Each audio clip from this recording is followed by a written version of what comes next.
Oh, we have here the Ace of Swords energy. Looks like this is some kind of a big revelation. Okay? Pero dito, nakita ko rito yung clarity, no? I just saw a sinag, no? And I do believe that is the sinag of the sun. Meaning to say, no, this will bring clarity. This revelation ang magbibigay linaw, no, sa lahat. But I'm also picking up na ito rin yung magbibigay ng liwanag, no, sa daanan. I don't know what that is, but it's pointing to a direction or a pathway, no? So, let us see. Ano yun? Medyo um, parang matalinhaga. Pero let's all find out. What is that? Just take only what resonates.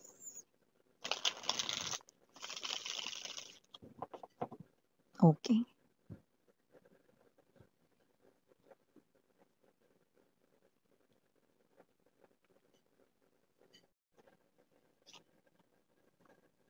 Naku, devil agad, oh. Hmm.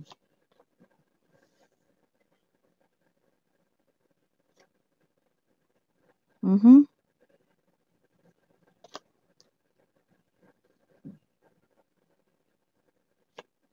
Naku. Oh! Okay, no? Hindi ako pwede magkamali, mga mahal, no? Dahil kung ano man ito na lumalabas dito, no, pinaka-heavy message dito ay walang iba. Merong mga energies, no, excuse me. May mga energies, no, na nakita ko rito, no, na nasaktan kayo, no, na nagdala rito ng bad influences sa life ninyo, no. Mga negative energies ng mga tao na nakapaligid sa inyo, no. So, lumalabas dito, no, that boom, with this very straightforward message, no, dumating na ang araw. You know, dumating na ang araw nila. Nakaschedule na ito mga babes, no. I know, you're not wishing, no, yeah, any bad luck to anyone. But I do pick up that this is something here, no, na nakita ko, no, like a hashtag karma sa kanila. Dumating na ang araw, kasado na ang schedule, may attention is being focused sa calendar. Ayun. At kung sino-sino man ito, kailangan na nilang maghanda. Yan, no? Alam mo na, ang creepy, no? Tingnan mo, no? Hindi pa sira itong tower na ito, no? Pero tingnan mo naman yung lightning, tingnan mo yung clouds, tingnan mo kung gaano kaitim yung sky. So, it looks like isa itong klase ng almost delubyo for this people who wish or who brought you bad luck. The people right in here who left you behind, no, hanging, and the people right in here who confuse you, played mind tricks with you guys, no, played your feelings, your emotions, no, kay kahit na sino, no, na hindi nagpatulog sa inyo rito sa gabi, hindi rito nagpakalma ng inyong energy, no, nagdulot rito ng chaos, no, sa inyong mental, emotional, and physical rito, no? Excuse me. So I do pick up that whoever these energies are, no, they are really like a living devil, you know? So yung iba, okay, nakikita ko dito, it could be anyone sa yung life, no, who betrayed you, who had done something wrong sa inyo, like mistakes, kasalanan, faults right in here, no? And madami sila, these people here, no, wished you bad luck, no? Sila rito, no? I know you're not wishing this, no, to happen to them, no? But it looks like this is something here, no, that you cannot stop. So let me continue. Yeah, see, look at that. I'm gonna explain to you, no, kung gaano kalakas yung ebidensya or yung proof dito na dumating na ang araw for them, no? So yeah, we have here this Seven of Wands energy, okay? We also, yeah, see, look at that. Ano lagi ko sinasabi, huwag magsamang lumabas ang Judgment at ang Tower sa iisang reading dahil merong 78 cards sa isang tarot deck, 'no? So, dito ang energy wala talagang duda. Isa lang ang masasabi ko sa kanila, good luck talaga. Dumating na ang araw niya, 'no, or ang araw nila rito, 'yan. In other words, dumating na ang paghuhukom. Tumurotot na ang universe right in here. Isang malaking anunsyo, okay, na posibleng hindi nila 'yan na nare-receive dahil una sa lahat hindi sila spiritual, 'no, pero maaaring ito ay ramdam mo na or mararamdaman mo na. We have here the Two of Swords energy, yeah, I know. Nine of Wands. Ay, yeah. Told you guys that with the Seven of Wands energy, judgment, this is something here that you cannot stop. Okay, uulitin ko lang, kapag kami mga ganitong klase ng pangyayari, no, the universe is not someone, no, na kumakastigo or dahil gusto lang ni universe manakit, no, hindi, no. Lahat ng ito ay may aral, may leksyon, may lesson na dapat nilang matutunan, no. At lagi kong inuulit, ano ba? Nasa Mercury retrograde phase tayo mga mahal, no. November 9 to November 29, no. Kaya talaga wala talagang ligtas dito. Una pa lang sinabi ko na sa inyo na wala talaga ritong ligtas, lalo na yung mga makasalanan. Yan, 'di ba? Walang ligtas yung mga makasalanan, walang ligtas dito yung mga taong hindi ka rito ginawan ng, mabuti 'no, hindi sila makakatakas, hindi sila makakalusot, yan. So, excuse me. They cannot stop me from speaking the truth. Yan. So, hi and hello there everyone. My name is Yan. Welcome new subscribers. Returning Istam buyers, maraming salamat po sa inyong walang sawang love at support for me. At kung di niyo pa alam, mayroon pa po tayo na other channel link down below sa ating description box. So if interested, i-click lamang yung link dyan para mapunta kayo doon at araw-araw ay nag-upload tayo ng collective readings for all signs there. At yun nga wala tayong gender dito, babae, lalaki, LGBT, lahat ay welcome. Pwede rin pong i-switch ang mga roles dahil possible talaga magkapalit-palit kasi ito ay general reading. And at the end of the day, lahat ay may free will na free mong gamitin anytime, anywhere. So nakikita natin dito, no, they became the real devils in your life. These people, from the looks of this, no, halo-halo na to, no, may ex mo dito, may mga tao ditong pinagkatiwalaan mo. Actually, sila yung mataas yung chance. May mga taong pinagkatiwalaan mo rito, like you've treated them like a friend or you've helped them, no? Meron ka ditong sakripisyo na ginawa for these people, no? Because tinulungan mo sila, no? Pero maaaring yun nga, no, tinuring mo silang kaibigan or pwedeng pamilya, tapos ganito yung ginawa sa inyo, there's betrayal here, no? And yung iba naman, no, pwedeng iniwan kayo rito sa ere, no? Yung iba, inabandon na kayo rito, others ghosted you, no? They did multiple, no, na mga kasalanan, no? At hindi lang yan, Five of Wands energy, kahit na yung mga tao rito na nag-wish sa'yo ng bad luck, okay? With the moon, it is a reflection being bounced back to them, no? And I'm always telling you guys that there's two types of karma. One is good karma and one is bad karma, no? At kahit na ang maliit na bata may intindihan ng pagkakaiba ng good and bad, 'di ba? So, ibig sabihin lamang nito, no, that the reflection you give out to the world will come back to you. No? If you do good things to other people, then good things will definitely bounce back to you. And then if you do bad things, no, or wish any bad luck with other people, then the bad luck will definitely bounce back to you, isn't it? So, kung sino man tong energy na to, nakikita natin, no, energies with ES. Madami sila, no?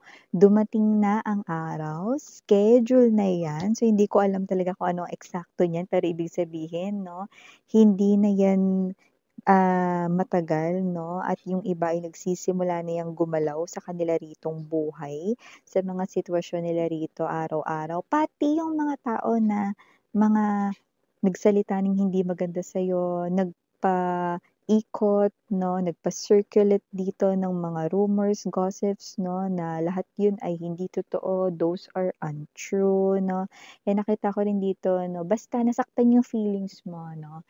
Nasaktan ka rito with all of these lies, with all of these sneaky behaviors, no, nagawa rito ng mga tao sa paligid mo. Ngayong Mercury retrograde, walang makakaligtas dito, no. Pero kailangan nilang tingnan ito bilang blessing in disguise because this type of um, lecture or what we call the spiritual lessons, no, kailangan nilang matutunan yan, 'di ba? Para rin sa kanila yan, no, sa kanilang life's journey to move forward, no, smoothly sa kanilang life and to live, 'di ba, ng tama. Kailangan mabuhay ng tama, 'di ba? So, dapat talaga itong mangyari, 'no? And kahit sa universe, 'no, sino ba namang gugustuhin, 'no? Even God, even universe right in here, 'no? Okay, walang may gusto na dumaan sa mga ganitong klase tower energy ng mga pagsubok, okay?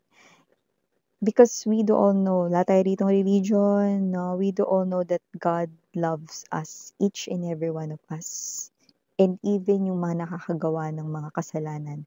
However, with the judgment energy and the tower, no, being, no, lumabas dito sa reading na ito, ibig sabihin, no, you cannot stop this. This is the rule of the world. This is the law. No, this is the justice here. No one can stop it. Okay? Ito yung parang, 'di ba, sa mga office, sa mga schools, may rules, may regulations, may policies dapat sundin. Pag hindi sinunod, 'di ba, ano mangyayari? May penalty, may may may kapalit, no? Like let's say, 'di ba nga sa office pag na-late ka, kunyari 3 beses kang late, suspension, 'di ba? Pwedeng gano'n, no? So may gano'n. Eh bakit magsususpend? Para matuto ka, para hindi ka na ma-late ulit, 'di ba? So, parang gano'n din dito. May mga spiritual lessons, 'no, na matututunan itong mga tao na ito, 'no, at akala nila, 'no, yung iba sa kanila rito matagal nang nagawa ito sa inyo. So, inisip siguro nila na wala talagang karma sa mundo, hindi naman totoo yang bad, bad, bad karma na 'yan, 'no. Yun ang akala nila kasi dumating na, scheduled na, and you are someone who's very kind-hearted, you have this big heart, sweetheart.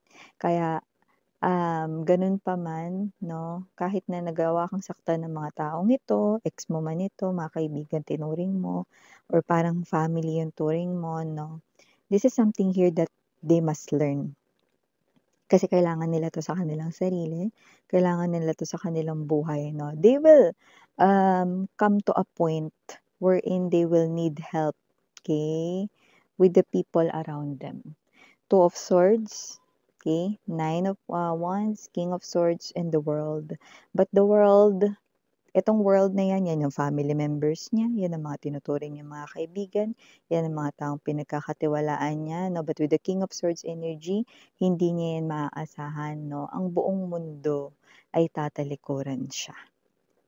Kung sino man itong mga nagdala, nag-wish ng bad luck sa inyo, yes, pati yung mga tsismoso-tsismosa na nagpakalat ng mga mali rito, no, na mga impormasyon or mga detalye patungkol sa'yo na nasaktan talaga yung feelings mo, naapektuhan ka, no, parang bullying ito or parang ito yung klase ng energy, no, na, alam mo yon hindi totoo pero nasasaktan ka kasi ikaw yung pinupuntirya.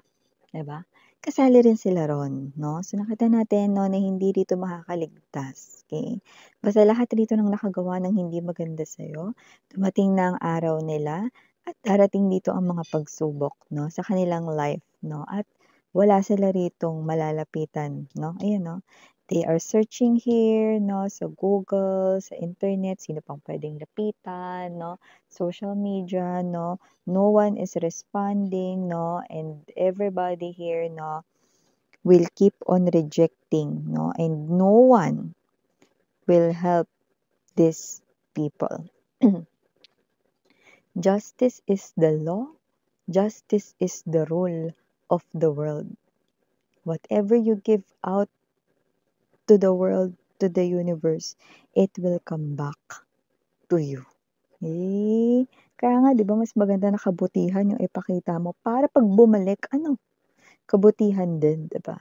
So nakita natin dito 'no, ito man ay bagay na, um, ayaw mo or sana ipagdasal mo na hindi yan mangyari sa kanila. But sweetheart, okay, with the Seven of Wands energy, judgment, you cannot stop this.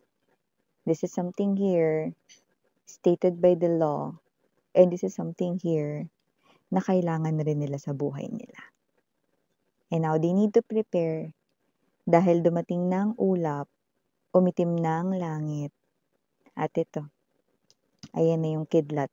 Isang klase ng hudyat na kailangan na nilang maghanda dahil ang mga sitwasyon na mga paparating ay hindi basta-basta. Pero ang maganda, matututo silang lahat. Diba?